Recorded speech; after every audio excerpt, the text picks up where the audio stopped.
Welcome to I'll Have You Know, a podcast from Rice Business. This episode is part of our Flight Path series where guests share their career journeys, the stories of the Rice connections that got them where they are. Today's guest has built a career on both precision and purpose. From his early days as a mechanical engineer to now serving in a leadership role at Baker Hughes, Sujeev Chittipolu has spent more than 16 years mastering the art of engineering, leadership, and transformation. And along the way, he earned his MBA from Rice. But what makes Sujeev's story even more inspiring is how he's using his expertise to give back. He talks with us about his work with Amel Association, a nonprofit dedicated to coaching underserved high school students, which he believes is crucial to moving our world forward. In this episode, we'll dive into his journey from engineer to leader, the lessons he's carried from Rice into his career, and how he's turning professional success into a lasting impact. Welcome to I'll Have You Know. I'm your host, Maya Pomroy, and our guest today is professional MBA from the class of 21, Sujeev Chittipolu. Thank you so much for joining us, Sujeev. Thanks, Maya. It's my pleasure. Can you imagine it's been 4 years since graduation? No, definitely not. I feel like I've been so close to Rice Business School since graduation, and then, it doesn't feel like 4 years. So you started off as an engineer and you got your master's in engineering from Texas A&M, and you were really in that industry, in that realm for many, many years. And the other thing that's really unique to your story is that you've been with the same company, Baker Hughes, for 16 years, which hats off to you. That says a lot about the company and a lot about your loyalty. Yeah, definitely. Yeah, I grew up on machines. My dad was a small business owner, so I was always into some kind of playing with equipment on machines. So engineering was definitely something that I was aligned to. And yeah, Texas A&M was a great place to get into the US and learn everything that I had passion about. And then from there, Baker Hughes was a great journey. Within Baker, I think, it speaks to the people with the challenges that we try to solve. I think adds up to me being there for so many years, and I've enjoyed every part of Baker Hughes, and it's just been a great journey. And you've definitely worn different hats with the organization. So you said that your dad was an entrepreneur, so you have that in your blood as well. And you said you grew up enjoying engineering. Is that something that you've always wanted to be when you were little, when you grew up? You wanted to be an engineer? Definitely. My dad put me as his substitute manager when I was in probably sixth grade. So I had to learn machines, I had to learn handling people right from very young age. It was kind of the hard way for not just me, but my siblings too. And engineering was like a natural choice for somehow. I always enjoyed math, I always enjoyed science. So that you were a STEM kid. Yeah, I was a STEM kid. Yes, so that was something that I always had passion about, and that took me to undergrad. And my sister was a mechanical engineer, so I think I kind of drew into that, I guess. But everything, I think, it was always lined up to be an engineering, definitely into mechanical engineering side of the engineering world. So yeah. So all in the family. So where did you grow up? I grew up in a town called Nalgonda in Telangana, in India. So it's a small town. I went to the same school for 10 years, same set of friends that I grew up with. And then I went to Hyderabad, which is like a metro where I did my undergrad and high school there. So right after undergrad, I was in this phase. I wanted to kind of decide if I want to get into workforce or pursue higher education. I tried different things, and then I said, okay, building more skills. I think that's what I love solving new problems and learning something new. So that kind of put me in the direction of getting my master's. And as I looked to the field, I think there were multiple schools that I pursued, and A&M was one that I kind of aligned to. I think with the values they had and the traditions, it kind of brought me into the A&M world. So after you got your master's in mechanical engineering from A&M, is that when you started at Baker Hughes? Yes, I got recruited right after A&M into Baker Hughes. I started as a fresh engineer right out of the school, learning about the industry, and I've done almost 5 roles within Baker Hughes in different functions across the globe. So I'm trying to learn our product life cycle and how it operates and how it changes. So I wore multiple hats throughout my journey. As any professional within Baker, I think, one, we are trying to solve some of the complex, both technical as well as business problems as we go. We are in a great phase as an industry. It's a challenging phase as a market. But every time it's an opportunity to think outside the box, try new things, experiment and fail, and then learn and fail Yeah. and grow. So I think the people, the technology that we have, the teams that we work with are, I think, a huge part of the culture and what drives us to success. You're a lifelong learner. And so at what point when you were there did you decide, you know what? Like, I think, because you said you wanted to pursue, you have a master's already. And so you're like, you know what? I think I want an MBA. What was it that was the catalyst for you? Yeah, a few things, right? As I said, my dad was an entrepreneur, so I always had the business or entrepreneurial mind or something associated with not just like one side of the problem, wanted to solve like bigger problems. So I always wanted to learn more about how does an enterprise operate? How do you make decisions differently instead of just one angle? So I think that's where the kind of spark that happened. And then I was trying, as I was growing in my career, I felt that having more leadership skills, building technical skills, right, from a business acumen standpoint. So both of these were some drivers that I thought, okay, having an MBA experience would add value to me in terms of building my core skills as well as leadership ability, so which I can leverage as I go. So I think that was the kind of a driver where I said, okay, as I grow, kind of need to work on these. So that's what kind of brought me into the MBA world. So that was in 2019. And so why did you choose Rice? Was it more location wise or was it something? Because, I mean, there's lots of other programs, but you chose Rice. Yeah, well, I guess one thing wanted very clear was to be associated with the top quality institution, right? That was kind of the experience that you get, the quality that you get is definitely different. So that was one that I was always linked to. And I grew in the US around Houston, and I was privileged to be influenced by Rice's aura in some ways, I guess. So, but I was always kind of associated with some Rice friends or Rice team members. But more than that, what felt as I was going through the application was the tight-knit culture of Rice. It's something that I didn't experience when I was applying to other universities.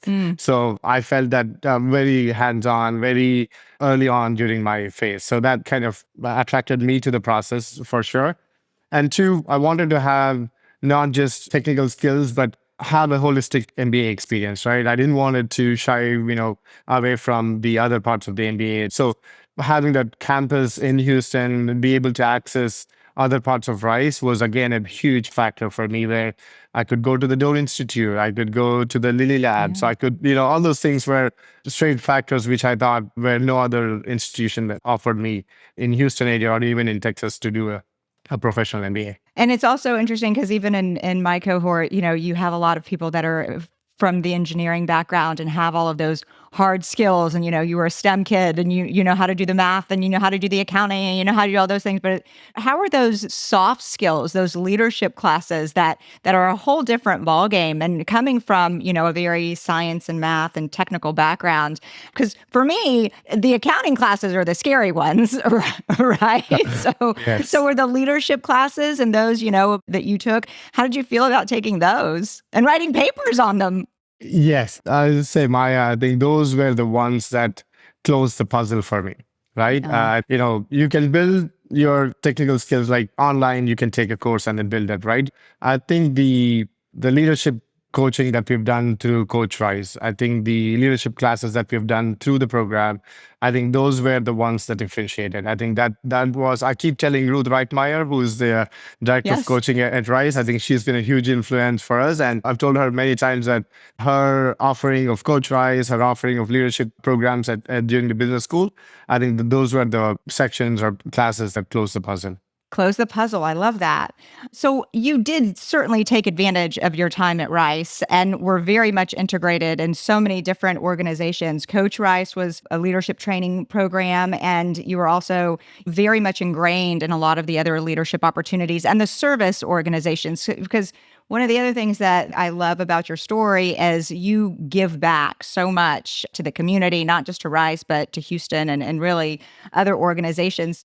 Yeah. So one of the things that you did for your capstone project at Rice was with a fellow classmate whose father started the Amel Association, and he launched the Houston chapter. And that was something that you did at Rice. So can you tell me about Amel and everything that it does for the world, really, and for those that really benefit from it? Yeah, Amel Houston or Amel USA is a great story. As you alluded, Asad Mohana, who's our friend and classmate from the MBA program. he started the Amel US chapter. And he pitched to us during our capstone as we were exploring projects. He pitched to us and said, "Hey, I started this nonprofit. I'm trying to expand it, offer services to grow to be more sustainable nonprofit organizations." We all thought it's a great program. Like, all of our team members had a giving back kind of element in them. Amel USA chapter focuses on a few things. As we were exploring the landscape of the target audience, we wanted to stay in the refugee space of one or underserved the community part of the Houston. So as we were exploring the areas, we found that mental health well-being was something that is Overlooked. overlooked. There was a gap. Yeah. Yes, definitely. I think that was an area that was not many services offered in that space. And that was, as we did hundreds of interviews, talked to our target audiences, and then what we found was the youth in the underserved population is the one that's not being addressed quite a bit. So we took that problem and said, okay, what can we do to the youth? What can we offer to make sure they're set right? They go through a lot of trauma as they're coming to the country, or even any underserved population in the country. They go through a lot of trauma, and we said, okay, how can we address that challenge? And what we offered was a leadership coaching program that we all gained through CoachRICE. We said, okay, what if we offer these services to these individuals? And then we built a program around it where, right now, we call it a Youth Coach Leadership Program, where we offer a leadership coaching to high school students in Houston area. We're also now expanding online virtual programs, but in Houston area, where we have a select schools in Houston ISD, and we pair them with coaches who are ICF trained or CoachRICE trained, and then give these students a leadership coaching opportunity. So you really took CoachRICE, right? The skills from that organization, and you parlayed it into Amel. Yeah, exactly. That is so true. Coaching is something that is typically in the professional world kind of limited to the senior managers, executives of the world, right? That's what, and then we said, how can we democratize it? How can we make it to the most vulnerable in the youth, who it can be a life changer? We felt like during our youth, if we had a coach who can guide us, it could change a life. So that was the driver. And we've seen so many great stories, and I think it's been a rewarding experience. Can you tell me a favorite story of someone that's been touched by Amel? Yeah, there were several. I would say one student named Mustafa. He initially not a student. He was active doing his things, but he was not very verbal in the class, right? He would speak to the coach in a group setting. He was quiet. His teacher was saying, "Hey, we know he has potential, but we don't, his background, his cultural experiences, etc. He wasn't able to discover himself." So as he worked with the coach, what we've seen was he could explore his inhibitions. He could set his goals, understand what was some of the drivers that were inhibiting his potential. And we've seen a clear change. He was about to quit high school. Oh, wow. Yes. And working with the coach, it changed. He was over the process of a year, right? 2 semesters. He became more verbal. He was confident in himself. He could understand what he wanted in life. He could realize, okay, I have a goal in career, and then, okay, I can work towards it. So I think that one story kind of inspired more of us to come back and give. And it just, like, we've seen many of those, Maya, over the last 3+ years working with HISD. So you've been working with HIC for 3 years. And so can you tell me what the future holds for Amel? And because you said these are the folks that are from CoachRICE, that are the coaches for these kids. So are you outgrowing the capabilities? Is it becoming a bottleneck, like what we learned about in business school? In some ways, yes. I think in terms, we are expanding our coaching offering to virtual. We've done a campaign where, because sometimes we have to work with the school schedule, so we have coaches who are willing to give back. So we have opened up a kind of a virtual offering where you can coach any one underserved community across USA. So that is the next phase of experimentation and growth that we are doing right now. And 2, in terms of coaches, CoachRICE has been a huge influence for us. I think they've been very welcoming, partnering, and we've been able to access some of the coaches. We want to get more coaches. We're trying to work with the ICF Houston chapter wherever we can. Any links we have there, we try to explore and try to get coaches. So coaches who can speak Spanish would be a huge asset for us. So I think growing virtually, accessing more coaches is where we are looking for next, Maya. So you definitely soak up every moment of the day. So you've got like this wonderful job and you've got this leadership role at Baker Hughes. And then, you give a lot back to our community. And then you're also a dad with 2 kids. So you definitely know how to manage your time. So I wanted to talk a little bit about if someone is thinking about pursuing an MBA, because I think that some people are like, well, you know what, I don't have that kind of time and I can't do this. And, that's something that is sort of pie in the sky. What would you tell to those folks that are at that point in their career, like you were with yours, where you really wanted to build your skills and build yourself so that you could reach your full potential, right? What would you say to those that are thinking about it but are sort of on the fence? I would say go for it, right? There is no easy way or there's no shortcuts in growth or in career. You have to differentiate yourself. You have to work hard to one, grow yourself and then able to give back. I think both of these. So yeah, if you are passionate, if you wanted to grow, it's not easy, but the journey might be tough, but the efforts are always rewarding, right? Giving back, you can see one story that is shared. It changes your perspective on life. It gives you things that how grateful you are to be able to give back. So yeah, take the lead forward. I think you'll always find time. There are weekends that you can stretch. There are days, you need like 1 or 2 hours a day that you can stretch and always able to give back. So yeah, I think take the leap forward and it'll be worthwhile. So, thinking back on before Rice and after Rice, what were some of the ways that your mindset has really changed because of the MBA that you worked for? Well, so many different ways, so many ways. I think the way I look at problems and the way I look at challenges is very different now. I'm kind of more holistic approach. I challenge myself much more based on, the lessons I've learned during Rice and even the leadership piece, right? Leadership, not just at work, but I think leadership goes all the way, starts from home to the community at work. So you set an example for yourself, you set an example for your family members. So you're learning always, trying to grow. So I think Rice has influenced me personally, professionally, and I think I keep continuing to reap rewards as I grow personally as well as professionally. So, since you mentioned growing professionally, tell me about the transition because you did say that you've worn lots of different hats at Baker Hughes. So, tell me about what you're doing for the organization now and Yeah. really how you've had to pivot in the ways that you were before to the way that you are now. Yeah, I was in a core, definitely in the technical functions. I was able to, after due to the MBA and Rice, I could do assignments where I could extend some of the product line or business skills. Even now, I try to work on projects that are more transformational, bringing both my technical plus business skills, where I look at the problem much differently than before. I ask questions which are Sujeev before an MBA wouldn't ask. Because I've seen things differently. I have a different perspective of how I look at our business, what our leadership wants in terms of our goals. So, able to solve those in a different way, efficient way, I think is what I think I add value now. So, it's a lot about the efficiency for sure. Yeah. And also holistic view of the problem, right? I think you challenge yourself, like what are you missing? What are your blind sides? In the past, you would go with the solution and then kind of run with it. Now I saw, okay, what else? What else is there? What could we do differently? Like how else can we collaborate better with other teams? Can we use other partners who can drive this more efficiently or get the goal much, much better way? Well, and it's interesting that you say collaborating with teams because that's really the core of how the MBA works, right? A lot of your classes, if not all of Yeah. them, are team based. Yeah. And so you're working with teams. And I think that it's interesting that you say that because now you're trying to view things through that lens of collaborating with other teams in order to build more efficiency and more productivity.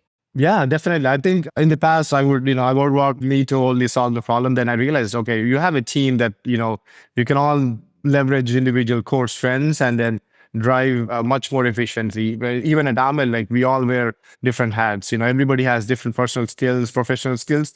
We leverage it to our extent and then say, okay, one of you can do this, one of you can solve another problem. And, we move much faster and much more efficiently. And during the MBA, I think the biggest advantage was the network, right? Not just in terms of the depth, width, but I think you grow in depth of the relationships that you build and you learn how to give back because there's somebody else is giving back to you. And it's a great circle that we can all gain from. Yeah, I think they definitely do that with purpose in terms of how they create the different teams together and they really take people from different walks of life and then they group you together and then you have these deliverables that you have to do and you're like, wait a second, like I just met these people. So over your time at Rice, tell me about your team and if you're still in touch with them, because I'm pretty sure you probably are, yeah? Yes, we are. I think we had an amazing team with different personalities, amazing skills. I think I couldn't have asked for a better team. We stuck together. I think everybody says that about their team. No, my team's better than your team. Yes. We cherished our relationship. We enjoyed the process. I think we grew together as individuals. And everyone brought such different, unique skills to the table. I think we had engineers, we had marketing team members, we had football players. So we had a football player? That's amazing. Yes. We didn't have one of those. Yes, we had a veteran. So I think it was such an amazing experience. I think learning from the team, giving back. I think we all rooted for each other. I think that was the biggest support system that I had. And we go debate ideas, and I think we all rewarded. And it's great to see everybody's families growing up and them being successful in their careers. Couldn't be more proud of our team.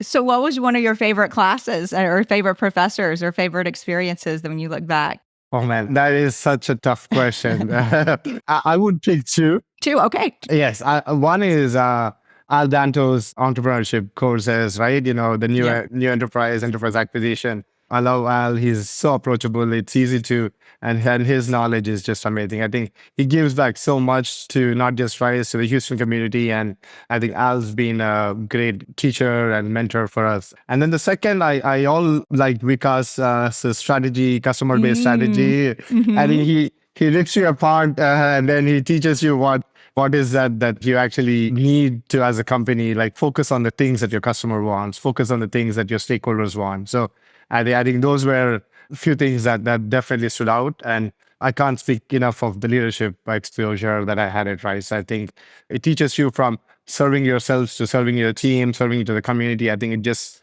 shifts your mindset in terms of what leadership means. So yeah, I think so many more.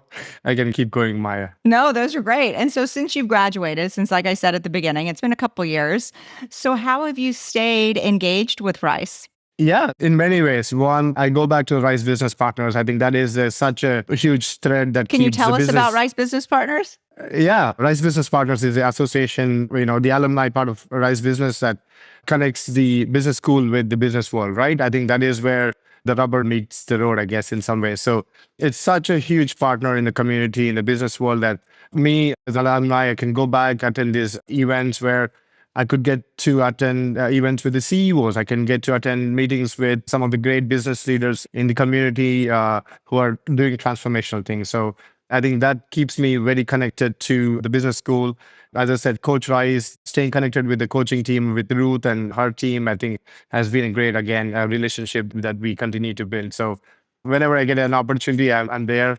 And, I'll have there were multiple interviews that you've done and Scott has done in the past where we could go in person. So I think all of these are the ones that bring us back to the Rice business world. Yes, I always find it fascinating because I've gone to the Rice Business Partners roundtable discussions, which, for those that don't know, they're very intimate opportunities to sit and to learn from either, a business leader, a CEO, or even a professor at Rice. And it's like a lunch and learn almost, where you just come and you have lunch. And what's great about that is that there's people from across the board, alumni from the very beginnings of Rice Business all the way through today.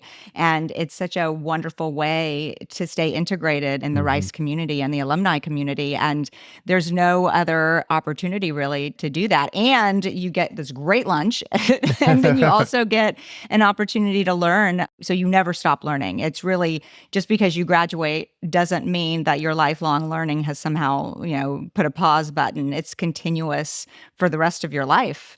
Yeah, I think that's why there was one takeaway during the MBA, right? The growth mindset that they start off the whole program with. I think that is, you're always learning, you're always growing, you're always trying to give back and help everyone around you. Yes, I think it's a great way to put it. You're always learning as part of the association.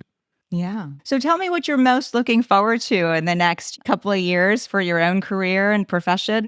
Yeah, a lot of things, both personally and professionally. I think professionally, I would say I'm still in the growth phase. I'm a mid-career professional, right? I'm trying to build those leadership skills to get to the next stage of my career. which is I'm trying to leverage my business school, my technical skills to get there. Personally, now, Amel, we are trying to also go into physical health side of the support to the community. So we are trying to do activities outside leadership coaching to expand services there.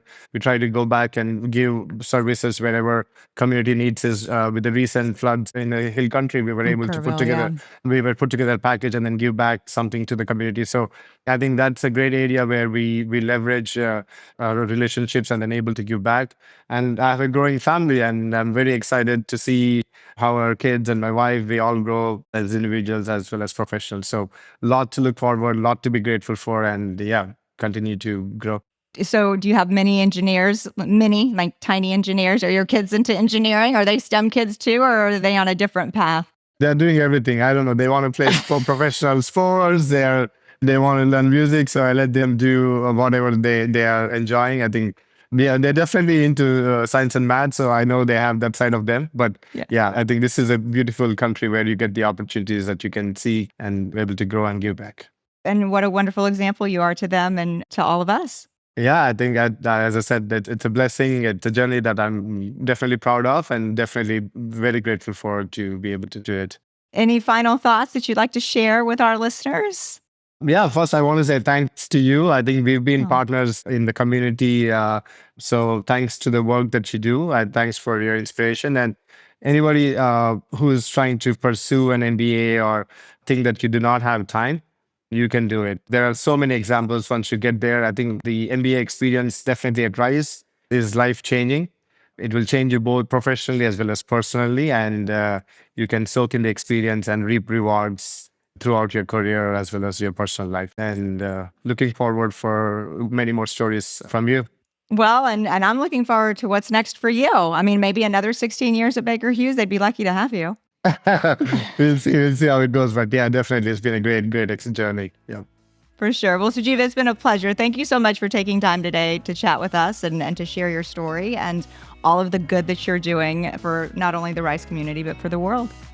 Thanks, Maya. Thank you for the opportunity, and looking forward to staying in touch. Thanks for listening. This has been I'll Have You Know, a production of RICE Business. You can find more information about our guests, hosts, and announcements on our website, business.rice.edu. Please subscribe and leave a rating wherever you find your favorite podcasts. We'd love to hear what you think. The hosts of I'll Have You Know are myself, Maya Pomroy, and Brian Jackson.